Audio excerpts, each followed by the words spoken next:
저는 오늘 특별히 이제 오부 2장에 대해서 말씀을 드릴 건데요. 오부 2장은 신과 세계라는 제목을 가지고 있습니다. 그래서 신학을 하는 사람들도 이 오부 2장은 많이들 읽는 편이고, 사실 화이트헤드는 과정과 실제라는 이 책에서 신에 대한 이야기를 참 많이 합니다. 그래서 뭐 신학자 입장에서 보면 화이트헤드가 거의 신학자인 것 같기도 하고, 뭐 철학자들의 입장에서 보면은 그렇게 얘기를 할 것 같은데, 화이트헤드가 여기서 말하는 신이라고 하는 것은 기독교나 뭐 다른 종교에서 말하는 신의 의미와는 다르다라고 막 이야기를 할 것 같습니다. 그래도 과정 철학에서 이제 과정 신학이 나올 만큼, 그런데 과정 신학에서 말하는 신론은 과정 철학에서 이 화이트헤드가 주장한 신론과 크게 다르지 않습니다. 거의 이제 그대로 받아들입니다. 그 정도로 이 화이트헤드가 말하는 신에 대한 이야기는 기독교 현대신학에서, 고전신학이 아닌 기독교 현대신학에서 말하는 신과 크게 다르지가 않습니다. 보통 철학자들의 책은 굉장히 밀도가 높거든요. 그래서 문장 하나하나에도 여러 가지 할 말들이 참 많습니다. 그래서 오부 2장이 그렇게 긴 내용이 아니지만 이것을 또 제대로 다루려면 여러 가지 복잡한 이야기들을 해야 되고, 또 중요한 점을 놓칠 수 있기 때문에 저는 오늘 두 가지 요점에 대해서만 말씀을 드리도록 하겠습니다. 첫째, 이 오부 2장에서 나온 내용입니다. 첫째, 신의 본성은 양극적이다. 이게 오부 2장에서 꼭 생각하고 짚고 넘어가야 될 부분 중에 하나입니다. 중요한 부분 한번 읽어보겠습니다. 653, 제가 가진 책에 아마 이게 지금도 이 버전인지 모르겠는데, 제가 가진 책에는 이제 653페이지에 나온 내용입니다. 그러므로 모든 현실적 존재와 마찬가지로 신의 본성은 양극적이다. 신은 원초적 본성과 결과적 본성을 갖고 있다. 신의 결과적 본성은 의식적이다. 그것은 신의 본성의 통일성에 있어서의, 그리고 신의 지혜의 변형을 통한 현실 세계의 실현이다. 원초적 본성은 개념적이며 결과적 본성은 신의 물리적 느낌들이 신의 원초적 개념들 위에 짜여 들어간 것을 말한다. 나름 이 책에서는 좀 굉장히 쉬운 단락 중에 하나인데도 이렇게 읽으니까 무슨 말인지 좀 애매한 부분들이 있죠. 중요한 것은 신을 이렇게 신의 양극성을 나눈 것입니다. 신의 양극성이 하나는 원초적 본성이라는 것이고요, 다른 하나는 결과적 본성이라는 것입니다. 화이트헤드는 신이 두 가지 극을 가지고 있다라는 주장을 했습니다. 그래서 신의 원초적인 본성은 추상적이고 개념적인 본성입니다. 우리가 하나님을 완전하다고 이렇게 고백하고 말하기도 하는데요, 그 완전에 해당하는 본성이라고 할 수 있습니다. 신의 원초적 본성은 화이트헤드의 말로 표현하면, 화이트헤드의 말입니다. 절대적으로 풍부한 가능태의 무제한적인 개념적 실현입니다. 이것도 어렵죠. 여기서 중요한 것은 개념적이라는 말, 그리고 이제 무제약적이라는 말, 그리고 현실태라는 말이 중요할 것 같습니다. 개념적이라는 말은 구체적이 아니다라는 뜻이고요, 추상적이라는 뜻이고요. 여기서 무제약적이라는 말은 모든 존재에 영향을 미칠 수 있다. 미칠 수 있다가 아니고 영향을 미친다는 거죠. 영향을 미친다는 거고요, 무제약적으로. 그 다음에 현실태라는 것은 하나님도 이 세상에 있는 모든 존재와 같은 그런 형이상학적 특징을 가진 존재 중에 하나다라고 이야기를 하는 겁니다. 그렇다고 동등한 의미의 존재는 아닙니다. 동등한 가치, 동등한 레벨의 존재는 아닌데, 어쨌든 이 세상에 존재하는 모든 존재들의 특징과 공유하는 부분이 있다고 하는 것입니다. 그래서 화이트헤드는 세상의 모든 것은 actuality를 actual entity, actual occasion이라고 표현을 하는데, 하나님도 그런 actuality를 가지고 있다라고 이야기를 하는 겁니다. 그리고 원초적 본성도 그런 actuality다, 현실태다라는 설명을 하고 있는 것입니다. 신의 원초적 본성은 개념적 실현으로 모든, 어려운데요, 그래도 오늘 말씀드린 두 가지 내용, 신은 원초적 본성과 결과적 본성을 가지고 있다, 그것이 이제 여러 가지를 설명할 수 있는 근거가 됩니다. 그 다음에 또 하나, 신은 현재만 있다. 신에게는 현재만 있다는 이 사실 꼭 기억하시고, 여러분들이 나중에 신에 대해서 생각할 때 우리가 신에 대해 생각할 때 고정관념에 빠지기 쉽습니다. 신은 위대하고 신은 전능하고 신은 전지하고 뭐 이런 식의 고정관념에 빠지기 쉽고 신에 대해서 이제 구체적으로 생각을 안 하는 경우가 참 많습니다. 신은 신이고 신은 죽지 않고 뭐 이런 식의 생각이죠. 근데 신에 대해서 자세히 생각을 해보고 신이 이 세상과 어떤 식으로 소통하고 어떤 식으로 이 세상과 함께하고 어떻게 이 세상을 만들었을까, 어떻게 이 세상을 유지하고 있을까, 그럼 우리의 미래는 어떻게 바뀌어나갈 것인가, 이런 것들을 생각해 보면 거기에 신의 영향이 전혀 없다고 할 수 없죠. 신을 믿는 사람이라면, 혹은 신을 믿지 않더라도 이 세상이 이렇게 돌아가고 있는 게 되게 신기한 일이잖아요. 그러면 이 세상이 어떤 식으로 돌아가고 있고 그것이 또 미래는 어떻게 될 것이며 이 땅에 지금 고통당하고 있는 사람들은 어떻게 할 것인가, 만약 신이 있다면 그들에 대해서 어떤 입장인 것인가, 뭐 이런 것들도 여러 가지 생각할 수 있고, 신에 대해서 여러 가지 생각하다 보면 화이트헤드가 내린 결론, 주장, 이렇게 신을 원초적 본성과 결과적 본성으로 나누고 신에게는 현재만이 있다라고 생각을 하면 또 설명할 수 있는 부분들이 참 많이 있습니다. 네, 들어주셔서 감사합니다.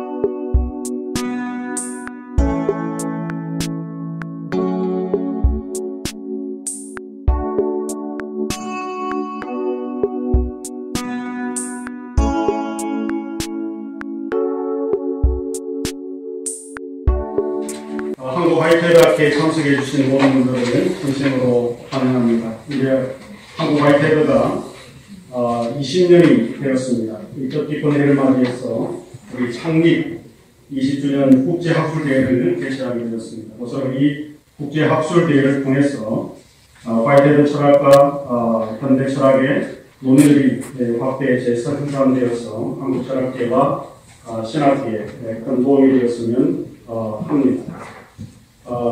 영어로 제가 읽도록 하겠습니다.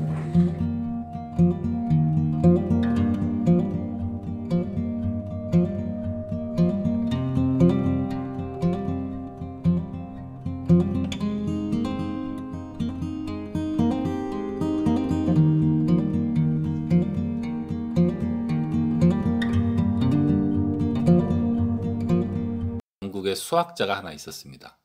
그 사람의 이름이 바로 화이트헤드입니다. 이 화이트헤드는 버트란트 러셀과 수학 연구를 했던 수학자인데요. 이때 이미 나이가 63세였습니다. 그래서 미국의 하버드 대학에서 수학자인데 철학과 교수가 되라고 초청을 받죠. 그래서 하버드 미국으로 건너가서 강의를 합니다. 그것이 1925년에 로웰 강의였는데요. 이 로웰 강의를 정리한 것이 바로 이 과학과 근대 세계라는 책입니다. 그 당시에 화이트헤드는 미국에 있었고 슈레딩거는 스위스의 쥐리히에 있었습니다. 그러니까 화이트헤드 연설을 슈레딩거가 들은 건 아닙니다. 게다가 슈레딩거는 그 에세이에서 화이트헤드를 언급하고 있지도 않습니다. 하지만 이 두 사람의 문제의식은 적어도 그 출발점에서는 정확히 같았습니다. 다시 말해서 17세기 이래의 현대과학은 사람들로 하여금 과학적 물질주의라는 하나의 형이상학을 지나치게 진리 그 자체인 것으로 믿게 만들었다는 겁니다. 화이트헤드는 먼저 수학의 추상성이라는 것에서부터 출발합니다. 예를 들어서 이런 걸 봅시다. 물고기가 한 마리 있고 고양이가 한 마리 있습니다. 모든 물고기는 서로 다릅니다. 모든 고양이도 서로 다르죠. 그런데도 우리는 1이라는 하나라는 추상적인 성질을 현실에서 뽑아냅니다. 그래서 그렇게 하고 나면 물고기 한 마리에 물고기 한 마리를 더하면 물고기 두 마리다 라는 식의 계산을 할 수 있죠. 나아가서 물고기를 아예 잊어버릴 수도 있습니다. 그냥 1 더하기 1은 2 라고 계산할 수도 있고, 이럴 때 1이 물고기 한 마리인지 고양이 한 마리인지 양이 한 마리인지는 상관없다는 겁니다. 이런 게 수학의 추상성입니다. 현실에서 추상적인 관념을 뽑아내는 거죠. 또 다른 좋은 예는 유클리드 기하학입니다. 이 세상에는 엄밀한 의미에서 유클리드 기하학에 나오는 것 같은 삼각형이나 원이 없습니다. 두께가 없는 선 같은 것도 세상에는 존재하지 않습니다. 하지만 사람들은 이 세상에서 삼각형이나 원이나 직선 같은 수학적 개념을 만들어냅니다. 그리고 이 추상적 개념들을 가지고 수학을 전개합니다. 그래서 우리는 삼각형이 뭔지 원이 뭔지 명확히 알고 있으니까 거기서 삼각형의 내각의 합은 180도다 같은 결론을 이끌어낼 수 있는 것이죠. 화이트헤드는 수학이란 게 이렇게 지극히 추상적인 것이기 때문에 시공을 초월해서 변하지 않고 오를 수 있다고 말합니다. 수학의 힘은 이 추상성에서 나오는 것입니다. 그리고 이 강력한 수학의 힘이 없었더라면 현대 인류의 발전된 문명도 없었을 겁니다. 하지만 우리가 기억해야 되는 것이 하나 있는데, 제 아무리 그 수학의 추상성이 그럴듯해 보여도 그것은 사실 현실 그 자체는 아니라는 겁니다. 그것은 현실에서 인간이 만들어내고 뽑아낸 관념이지 사실 그 자체가 아니라는 거죠. 화이트헤드는 이 과학적 물질주의라는 게 이 잘못 놓여진 구체성의 오류에서 나왔다고 말합니다. 즉 수학적 추상성을 현실 그 자체로 본다는 것이죠. 어떤 물질이 시간과 공간의 한 점에서 고립되어 존재할 수 있다라고 생각하는 오류는 수학에서 출발했다는 거죠. 뉴턴의 방정식 안에서 어떤 물체가 특정한 장소에서 특정한 시간에 특정한 속력을 가지고 움직이는 것은 자명한 현실로 보이지만 그것은 어디까지나 수학의 눈으로 본 현실이고 현실 그 자체는 아니라는 겁니다. 앞에서도 말씀드렸듯이 그래서 화이트헤드는 양자역학과 상대성 이론이 나오는 시대에 새로운 형이상학이 필요하다고 주장합니다. 그래서 자신의 과정 철학을 전개하죠. 하지만 과학적 물질주의는 오늘날에도 확고합니다. 오늘날에도 우리는 세상을 뉴턴의 방식으로, 기계적인 방식으로 바라보고 있습니다. 우리는 여전히 고전물리학적 언어를 쓰고 고전물리학적으로 생각합니다. 여전히 탁자는 저기에 있고 모든 일은 정확히 기계적 인과론에 따라서 일어난다고 생각합니다. 그래서 이 화이트헤드와 슈레딩거가 고민했던 이런 고전물리학의 한계, 과학적 물질주의의 한계 문제는 여전히 계속되고 있다고 할 수 있겠습니다. 오늘은 지난 시간에 이어서 슈레딩거의 길을 찾아서라는 에세이에 관련된 여러 가지 이야기를 드렸습니다. 슈레딩거는 1925년에 이 글을 썼습니다. 그리고 1926년에 파동역학에 대한 논문을 발표해서 세계 물리학자를 놀라게 했습니다. 그런데 파동역학이라는 게 물체를 파동으로 보는 겁니다. 그리고 파동은 서로 잘 구분되는 것이 아니죠. 마치 바다 위에 있는 파도가 이 파도 저 파도 엄격하게 구분되는 것이 아니듯이 말입니다. 상식적으로 슈레딩거의 이 에세이는 그의 과학적 연구에도 영향을 미쳤다고 보는 것이 옳을 것입니다. 과학적 물질주의에 대한 비판은 화이트헤드를 포함해서 많은 사람들이 공감하고 있습니다. 그래서 아직도 우리는 인문학과 과학의 결함 같은 그런 얘기를 하고 있죠.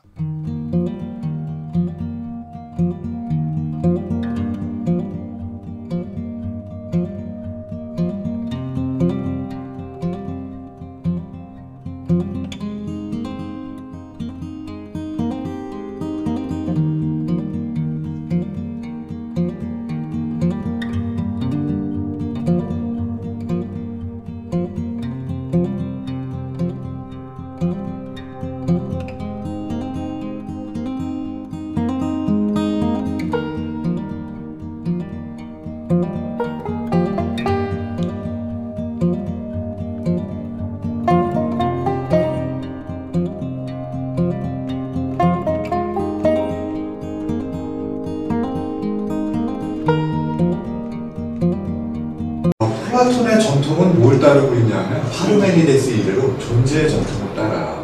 그 존재의 전통을 따른다는 얘기는 무슨 얘기냐면 존재라고 하는 것은 그건 변하지 않아요. 불변해요. 그러니까 존재는 근원이기 때문에 이 근원이라고 하는 것이 변한다면 변하는 것은 근원이라고 볼 수 없다고 생각했어요. 그러니까 이건 절대로 불변하는 그런 거거든요. 근데 헬라클라이토스는 사실 파르메니데스 이전에 모든 존재는 변화라고 생성이라고 이렇게 봤거든요. 그래서 한 번 들어간 강물에 두 번 다시 발을 담글 수 없다. 왜냐하면 그 물이 지나갔으니까. 그죠? 그러니까 그런 관점에서 본다면 이것은 존재라는 개념하고 전혀 어울릴 수가 없어요. 이해되시죠? 근데 와이테드는 지금 프로세스라고 하는 개념을 통해서 뭘 설명한다? 바로 모든 존재는 생성이라고 이렇게 설명을 하니까 사실 이 개념에서 놓고 보면 와이테드는 플라톤주의자일 수가 전혀 없습니다. 근데 자기 스스로 이제 플라톤 철학에 대한 이야기도 하고 자기가 철학을 할 때 모든 철학은 플라톤에 대한 일련의 각주라고 하는 이 말을 통해서 와이테드는 뭘 시도하고 있냐면 와이테드에 대한 전통적인 읽기가 아니고 플라톤에 대한 전통적인 읽기가 아니고 플라톤과는 전혀 다른 이해를 가지고 플라톤의 텍스트를 읽고 있다는 것을 알 수가 있어요. 그래서 오히려 이렇게 이해해야 됩니다. 와이테드는 플라톤의 책들을 결코 고갈되지 않는 생각의 광맥, 마인 오브 서브제스천이라고 표현되어 있는데 제가 그냥 생각의 광맥이라고 이렇게 표현했어요. 한국말로는 이 서브제스천 그러면 뭐 제안이라고 번역해도 좀 애매해서. 그러니까 이 마인이라고 하는 광맥이잖아요. 그 광맥, 거기 안에 고갈되지 않는 그 상상력의 원천이 있다고 봤어요. 그래서 와이테드가 플라톤적이라고 말하는 것은 플라톤의 체계를 그대로 반복한다는 게 아니고 무슨 얘기냐면 유럽의 전통 내에서 자신의 철학이 반복되고 있다는 걸 그냥 자신의 출신 성분을 나타내는 것에 불과해요. 그리고 플라톤의 그 철학을 우리가 그냥 일반적인 관점에서 구성하는 게 아니라 유기체적인 철학의 관점에서 플라톤의 철학을 보고 있고 이것도 사실은 상당히 그 플라톤 철학 자체로 보면 이해하기 어려운 생각입니다. 왜냐하면 유기체라고 하는 것은 살아있는 거잖아요. 근데 우리가 갖고 있는 누누이 제가 설명을 드렸지만 그 유기체라고 하는 건 우리의 일상적인 어법에서는 무기체에 반대되는 말이야. 그러니까 오르게닉이라고 하는 게 있으면 그 반대에 인오르게닉이라고 하는 게 있잖아요. 그렇죠? 그래서 오르게닉 하면 요즘에 좋아하시잖아요. 몸에 좋다고. 안 사드시나요?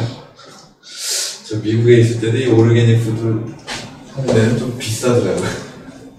근데 어쨌든 뭐 여기서 쓰고 있는 일상적인 그래서 오르게닉이라는 이 유기체라는 이 유기농 뭐 할 때 그 유기라고 하는 유기물이라고 하는 이 개념은 살아있는 것들을 통한데 이 유기물이라고 하는 건 그거보다는 뭐 어떤 주거 이런 것들이 이제 말하자면 무기물인 거죠.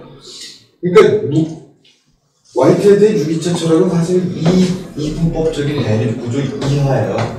그러니까 와이테드가 말하는 오르게니즘이라고 하는 것은 사실은 이 차원에서 작동하는 게 아니라 존재하는 모든 것은 다 유기체인데 이 유기체라고 하는 것을 사실 플라톤의 철학에 담겨 있다기보다는 사실 고대 모든 철학이 사실은 물활론적인 모든 것을 살아있는 걸로 보려고 하는 그런 특성이 있었지. 근데 플라톤은 그럼에도 불구하고 어떻게 보면 이제 꼭 인간 중심적이라기보다는 고대 철학의 중심은 신중심적이든 뭘 중심적으로 보든 아무튼 천상의 세계의 존재의 위계 질서 안에 중심에는 인간이 있지 않습니까? 인간이 중심인 건 아니지만 어쨌든 가운데 인간을 중심으로 놓고 신과 딱 그 이하의 세계가 동시적으로 펼쳐지는데, 그죠? 근데 그래서 그 이야기나 플라톤의 이데아의 세계나 뭐 하는 모든 철학의 그 중심 소재들은 인간을 중심으로 펼쳐지는데 와이테드의 유기체 철학에서 핵심적으로 많이 등장하는 최고의 그 주요 배우는 혹시 기억나세요, 선생님? 유기체를 설명하면서 가장 많이 와이테드가 예로 들었던 배우. 네, 그러니까 이게 유기체다라고 설명하면서 그 유기체의 한 예로 등장하는 전혀 기억 안 나요. 지금까지 제일 많이 등장했던 유기체는요 놀랍게도 전자예요. 화이트헤드 책을 처음부터 차근차근 다시 한번 탐구해 배우를 물어보셨잖아요. 네, 배우. 그러니까 그 유기체의 역할을 하는 배우.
Alfred North Whitehead was a mathematician and philosopher. His work can be divided into three main phases. At first he was a mathematician, teacher of Bertrand Russell. After that he became a philosopher of science, and due to what he believed to be the failure of the scientific paradigm, he developed lastly his metaphysics. His metaphysics can be called a system of panpsycho-panentheism. That is, a panpsychism that all entities have sentience, or proto-sentience, or experience, combined with a panentheism that God, in scare quotes, is nature and more. It's often called pan-experientialism. Whitehead himself calls his system the philosophy of organism. It's also known as process philosophy. Why? Because every entity is an organism, which is encapsulated in his sentence, quote, "Biology is the study of the larger organisms, whereas physics is the study of the smaller organisms." It's known as process philosophy because in actuality there are no static substances, but only events, occasions, processes. Now, the smallest processes are called actual occasions or actual entities. These are drops of experience that constitute nature. Actual entities are perspectives on the world, analogous to Leibniz's monads. They are transitory, they become and they perish. The process of an actual entity is called a concrescence. That involves an initial subjective aim to create that actual entity, apprehension of other actual entities, a subjective aim that conduces a decision, and a satisfaction that completes the process. An initial subjective aim is bequeathed by the panentheistic God that sets off an experiential perspective.